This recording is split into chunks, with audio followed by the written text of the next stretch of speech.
Greetings! Welcome to our show, Ghosts Are Near, where we discuss various aspects of the paranormal and paranormal exploration. I am your host, Keith Johnson, the founder of New England Anomalies Research. This is my alternate co-host, Carl Johnson. Say hello, Carl. Hello there. Good evening to you. And welcome, studio audience. To see you all this evening on this... They are really here. They are really here. This is not canned applause. Exactly. They are here. This rather sweltering evening in this definitely un-air-conditioned studio. I'm sorry. I was told it was air conditioned. I was told. Well, let me get right into introducing our guest for this evening. Paul Eno is considered one of the world's most distinguished experts in the paranormal and spiritual fields. He appears frequently on the Discovery, History, and Travel channels and on talk shows around the world, including Ghosts Are Near and a recent appearance on Coast to Coast AM with George N.E.A.R. He is an award-winning newsman, a graduate of 2 seminaries, an author of 8 books, and holder of an advanced degree in philosophy. Paul has worked in the paranormal field for nearly 40 years. Count it, folks, 40 years. He was a mere tyke when he began. Right, with involvement in a number of famous hauntings, which we'll talk about. Paul's son, Benjamin, is 17 years old and joined his dad's paranormal adventures in 2005. He is a junior at Mount St. Charles Academy, am I correct? No, a senior this coming year. He is a senior this coming year at Mount St. Charles Academy and is one of the youngest talk show co-hosts in American broadcasting today. Please join me in welcoming Paul Eno and his son Benjamin.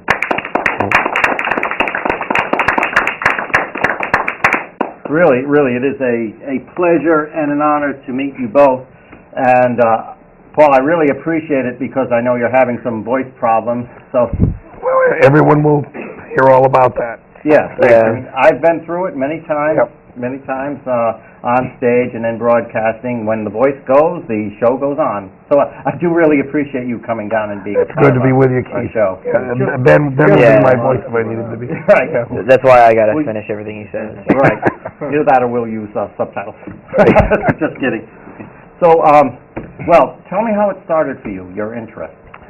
Well, back in the day, I was Ben's age, 17, and it was the early 1970s, and I was already a student for the priesthood in the minor seminary, and I believe a few of those still exist. I was at St. Thomas in Bloomfield, Connecticut, and a few things started in my own house that I look back on, and I don't think it was really anything.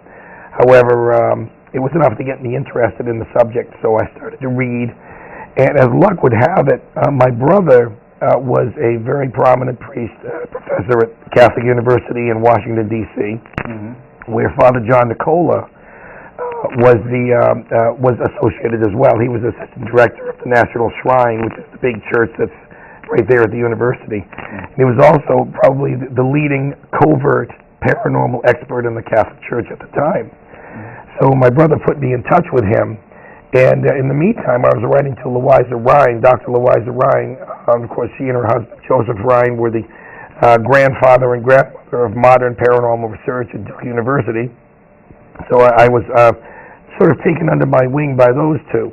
And at the same time, I had written an article about a Catholic perspective on ghosts, at least what I thought was one. And it was Lorraine Warren read it, and so the Warrens got in touch with me, and I ended up working with them until about 1978. So regardless of the various points of view from which these people were coming, I think it was a good start. That's how I got started. My first case was in 1971, not far from here in Pomfret, Connecticut. I'm taking it low and slow here. So, and that had to do with the well-known, locally anyway, Village of Voices.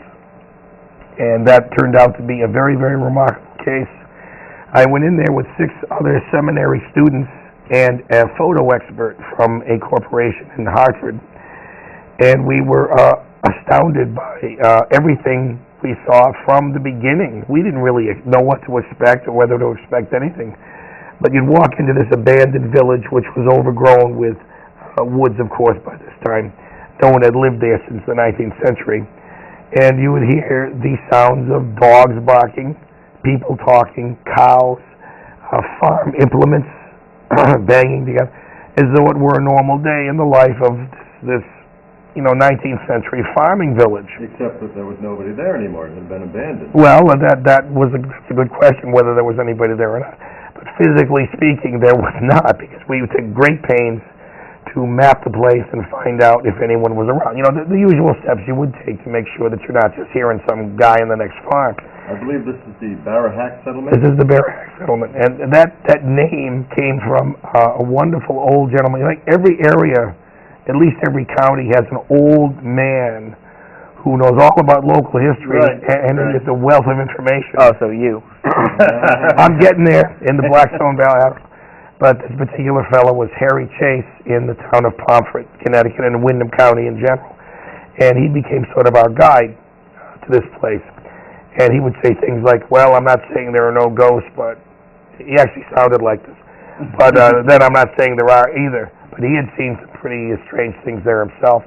So in any case, we experienced apparitions that very night of streaks moving through the trees. The photographs, and of course these days you had Polaroid cameras, but it wasn't, the few people who were doing this at the time didn't really trust Polaroid. So after they were developed, we saw faces and things that we really took great pains to have examined, the negatives by photo experts, and we took all the steps that you would take today, only with the rudimentary technology of the time. Right? The basics, exactly.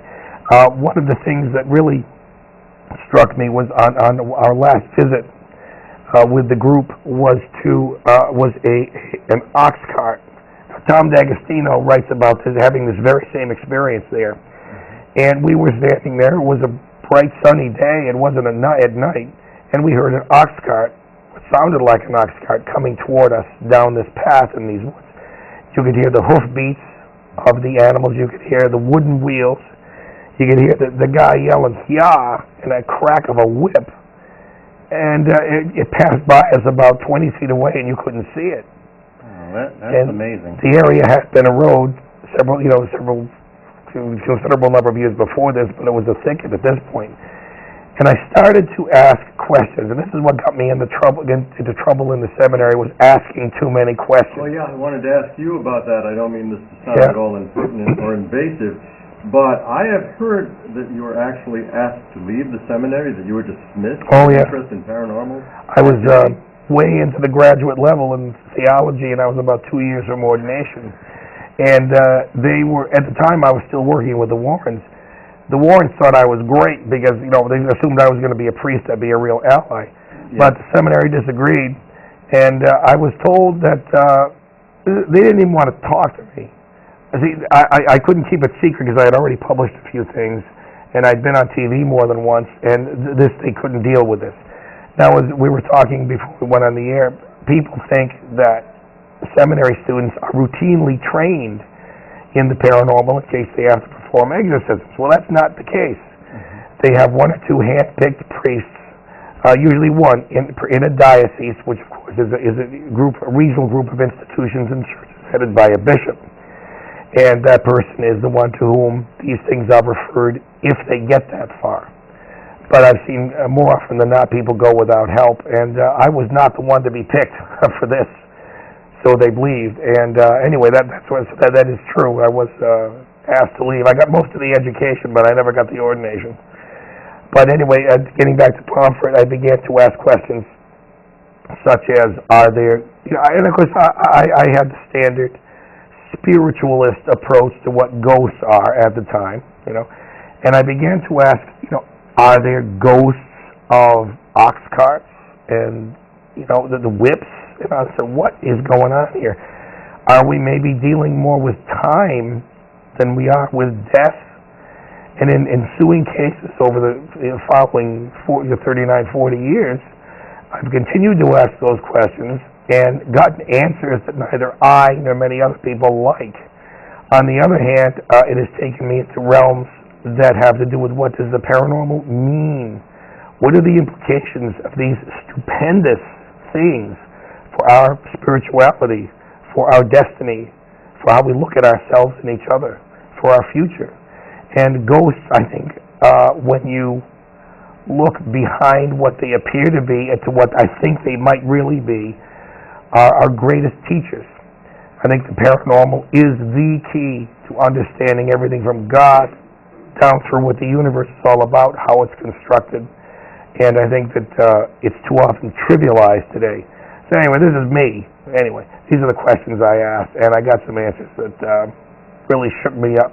And yet the paranormal deals with the fundamental issues of life, the mysteries Sure. of life, our destiny. Oh, what gets me, too, is I often talk to young ghost hunters. I don't like the term ghost hunting because it trivializes the momentum. Right, exactly. And it's a media term. Yeah, and when I got out of the seminary, I ended up a journalist, so, as you said in your intro, and I began to look very critically at things. Anyway, but I began to realize, okay, we're out there trying to prove stuff to modern science. Okay, well, I'm not only skeptical about the tenets of some of the tenets of the paranormal, I'm also skeptical about science. Mm-hmm. Science isn't good enough to explain the paranormal. What I saw at Pomfret with all this, and since then, the standard spiritualist theories, ghosts being spirits, it's not good enough to explain what I've seen and what's happened to me. I can later get into poltergeist cases, things of that kind. It just wasn't enough. So hence I got into all these wild areas of possible explanations. You sound like a man with motivation. You're on a mission. I want to know what's going on here, you know. And that's much, you know, the people in my family, the Eno men, they were the Crusaders. They were in the middle of all the battles and all this stuff. So in a way, this is my battle. Here we go. So your family's controversial going back to the Dark Ages. Oh, we're troublemakers from day one. Oh, yeah. Well, right now, actually, Carl is going to take a sabbatical, and we're going to be joined by our main co-host, Sandra Johnson. And Carl, thank you for sitting in. My pleasure. For a few minutes. And okay, well, we'll continue with the interview. Thank you, Carl, very much. You're entirely welcome. Everybody, Carl Johnson. Okay. Now, Benjamin, I think it's kind of obvious how you developed an interest in the paranormal and how you first became acquainted with it, although obviously not everyone follows in their father's footsteps, so something must have piqued your interest. Well, I've grown up with this stuff. So, yes, that's an understatement. Yeah, like from the time I was a little kid, my dad would tell me, I wouldn't even remember what I'd say, but he'd be like, since the first day you could talk, you've been telling me stories of past lives. And I was like, oh, cool. So I guess I've been dealing with it since day one as well. But like, when I was like 4 or 5 years old, when the woods at the end of our street with my cousins, and we heard like this really messed up noise. It sounded kind of like a growl, roar or something. So me and my cousins were like, what was that? Then we see these dogs run by, we're like, oh, look, some dogs. We turn back around, we see like this, I don't even know how to describe the shape, but it had like these red eyes like staring at us. Needless to say, we booked it out of there. Right. So from then I was like into that. I was into UFOs when I was like a little kid, and he was like reluctant to bring me on cases with him until I was like, what, like 13? Yeah. Yeah. Well, understandable. Yeah. I relate the story of how we were asked to come in and or I was asked to come in and take a look at a haunted herb farm in Connecticut, and Ashwillet Herbs, which is not too far from here. And for some reason I said, I'll bring Ben. Doesn't sound too serious. And Ben came and he said, Dad, you were like, what, 5? No, I was like 9. 9, whatever, but nevertheless, it's all a blur to me. Just 4 years off. It's okay. But he said, Dad, you're going to run into UFOs in this case. I said, how? What? And from that day, I learned to listen to this man. He is very sensitive to this stuff. That day started me on this, what George N.E.A.R wanted to cover on Coast to Coast last month, or in June rather, was a sort of a unified theory of the paranormal, how it works and what it means. Because he was amazed when I happened to mention a case, excuse me, on which I have been working for 10 years. You've worked on a case for 10 years? Yeah. I said, we get into a case, we don't let it go. Because the more you study it, the more you learn about the people, and the more you find a real unity among paranormal phenomena. There's a case in Connecticut that we're working on now. We refer to this, and Ben said you shouldn't have said it on national radio. Yeah, you're like, Well, I have my reasons. Anyway. So it started out in '05, one of Ben's first cases, excuse me, as a ghost case. Mm-hmm. I beg your pardon. And that led into a lot of strange sightings of creatures that usually don't associate with ghosts. They have the rectangular figures. They have a picture of a gray. Gray. And all of a sudden it turns out that the whole area, we never just look at one house or one family. It's never just one spot. It's always the whole area. It was just one spot. There's probably something like wrong with the person's head or whatever. It could be that was a schizophrenia. Parasite case. Yeah. Right. But anyway, in this case, we ended up finding armed troops and UFO phenomena going on to the point where people were getting out of their cars and looking up in the sky and seeing these things. Now they're C-130s. This is the middle of nowhere. Yeah. C-130s flying low over the house. Something's going on, and it does seem to be tied into the energies of the area. So as George told us, be very careful. Right. You're dealing with armed troops. I mean, it's not your usual. Especially since you're talking about it on national radio. Well, I have reasons for that. We're going to go mess with the government. Well, I'll tell you one thing when it comes to this stuff. When we talk about UFOs on our show, funny things start to happen. Now, we have a huge internet audience, but when you look at it, it's WOON in Woonsocket, where we got a 20-mile, broadcast radius. But funny things start to happen. Yeah. We had one of our guests. Doubt it. Yeah. One of our guests. I'm sorry if I'm off topic. No, go. One of our guests who was sort of a Hollywood insider and a White House insider, who's a good friend of mine. He's big in Mensa and all this. And we have him on once in a while. And he didn't think all that many people listened to our show. So he talks about one of the psychics that works in... Careful, I don't want to get... a psychic who's involved in the government somewhere, right? That's what I was going to say. Yeah, okay. Just making sure. Trust me, I know how to choose my words. Okay, yeah, you do. At least you have words to choose, I don't think. Yeah. So in any case, the guy's going on about this, and 2 weeks later we get this frantic email, for God's sake, take down the podcast, because everything's podcast, all 67 shows are podcast. And I said, what's the matter? And he said he was getting leaned on by the White House because of this. The White House is muscling my guests, and I don't appreciate that. So, I mean, there are, and I did some time in the military after the seminary, there are things that should be kept secret. Right. And there's a good reason for it. But at the same time, I think this stuff is getting out of hand here. Yes, right. And all this time, Ben asked an innocent question about a supposed UFO scene at the inauguration. Yeah. And it's all my fault. That's right, too. No, it is pretty amazing how paranoid certain authoritative figures will be when you just bring up UFOs. Yeah. Which, you're used to seeing in, the tabloids and things like that. But if you seriously start investigating, seriously start bringing up questions, once the fireworks start. So the point being that you start out with an innocent ghost case and it leads into all this you just don't know. It snowballs. So we spent a lot of time on cases, a lot of follow-up. You really get to know people, become part of their families almost, and you'll find all sorts of things. Because, as you know, as an investigator, it's very often the people have more to do with the phenomena than anything else. Right. So that's the story with that. So that's what I've been doing with most of my time. Great, excellent. And I must say, you two make an excellent team, father-son team, and I mean, kind of the way you feed off each other. It's just I can tell you're so used to working together. You're so comfortable together. Well, we kind of, we're doing dream research now. Yeah. And we share dreams. We share dreams. Wow. And his friends and teachers are amazed. Most of them avoid their fathers, or maybe I don't know. But we're really lucky. Well, usually they don't have such an avid interest in the same field. Right. You're going out on cases and everything. It's like people think Sandra and I are unique because we're a husband and wife team, like Ed and Lorraine Warren. And it's been done. Right. But, it's all in the family. Husband and wife team, father and son team. I think that's pretty good. Well, that kind of started out when I was doing some experiments in the late 90s, and I started with Cousin Marshall, who was a really great guy. I wanted to see if blood relatives had the same psychic, if you will, responses to paranormal situations. And our cousin Marshall and I investigated a library in Connecticut that had spontaneous manifestation of water coming down the cellar steps.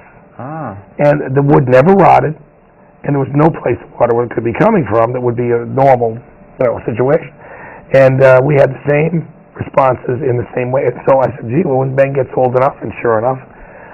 Now it's ironic because I had Jeff Belanger on my show of GhostVillage.com, wonderful guy.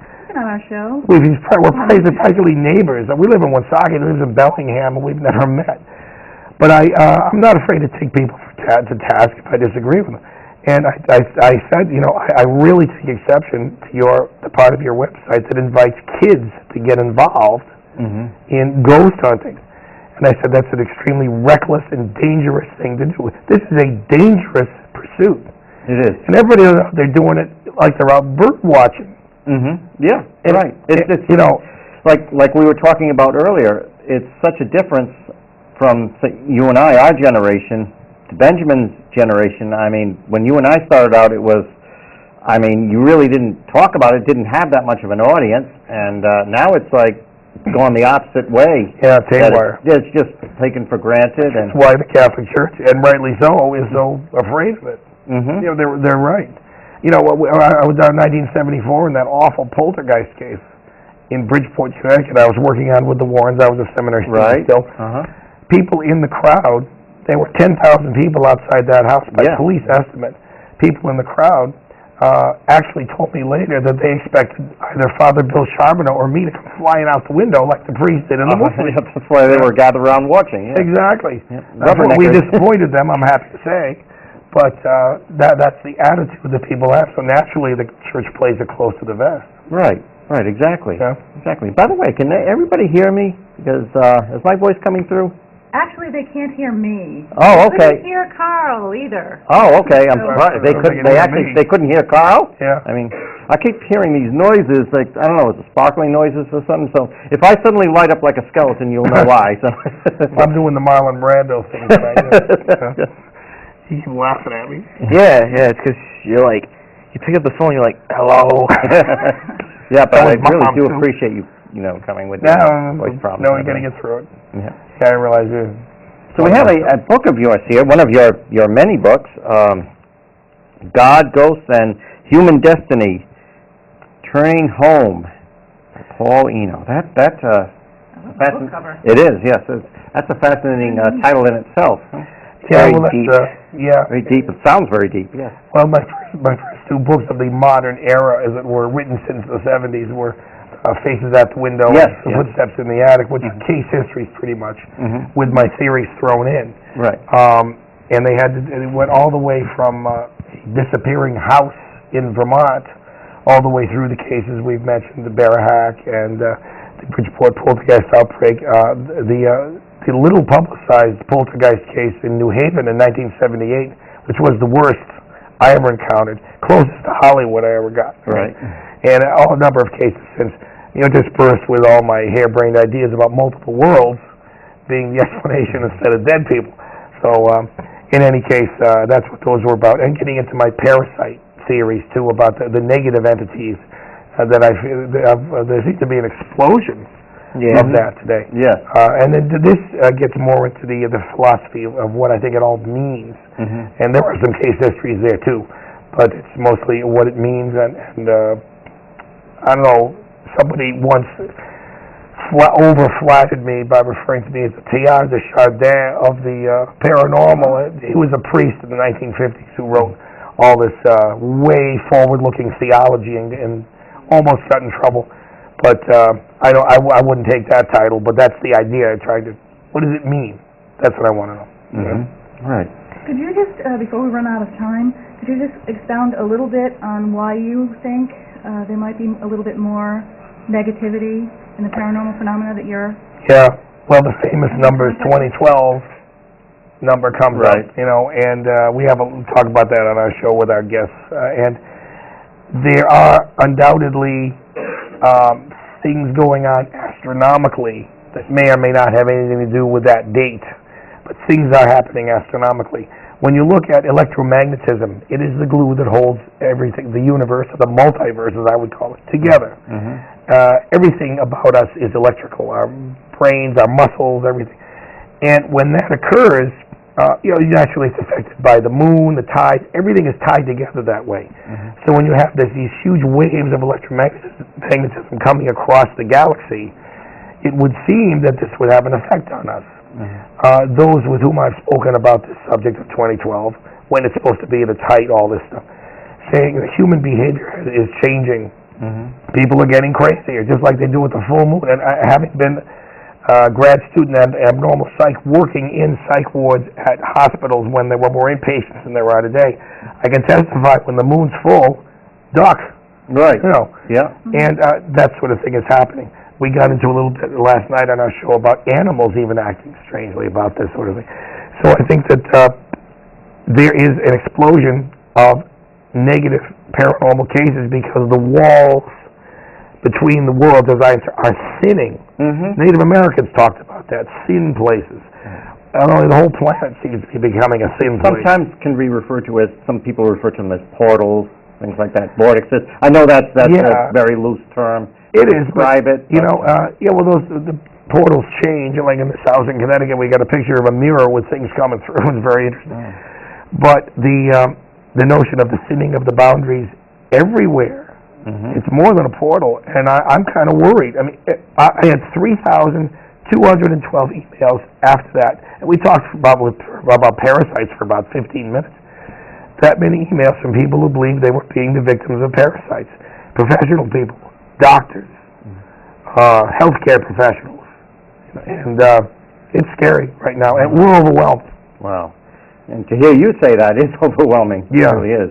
But actually, we're almost just about out of time, believe it or not. And Paul, I definitely want you and Benjamin on again, because I feel like we're just getting started. It's always a pleasure. I didn't give him a chance to say much. Yeah, I know. I have about 4 or 5 questions on the tip of my tongue, and I know. Where's the time go?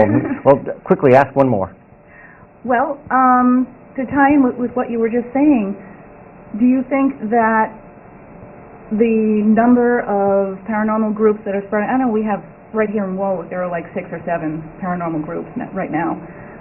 Do you think that that is also a contributing factor to opening doors and the thinning of the curtain, so to speak? Do I want to take that? I don't. Okay, all right. You take it, because I don't know how to answer it. It's a sign that people are more aware. Okay, I'm afraid that many groups shouldn't be doing what they're doing. Right, agree. I think that the entire popular field is chaos in many ways as politics go. I don't have to tell you. It's hard to answer that question. I think some groups are better than others. Right. Other people shouldn't even be doing it. Right, exactly. I don't. In some ways it'll help, some ways it won't. Right. Okay, well, thank you so much, Paul, for being our guest. Benjamin, please do come back very, very soon. We want to continue this, definitely. Anytime you're ready. Everybody, I'd wait till my voice comes back, though. Right, well, I'm sure it'll be back by then. Hopefully. Yeah. Paul and Benjamin Eno, everyone. Thank you for joining us. Hello, Rhode Island Paranormal, our guest. And we will be back very soon. Till then, stay safe and God bless.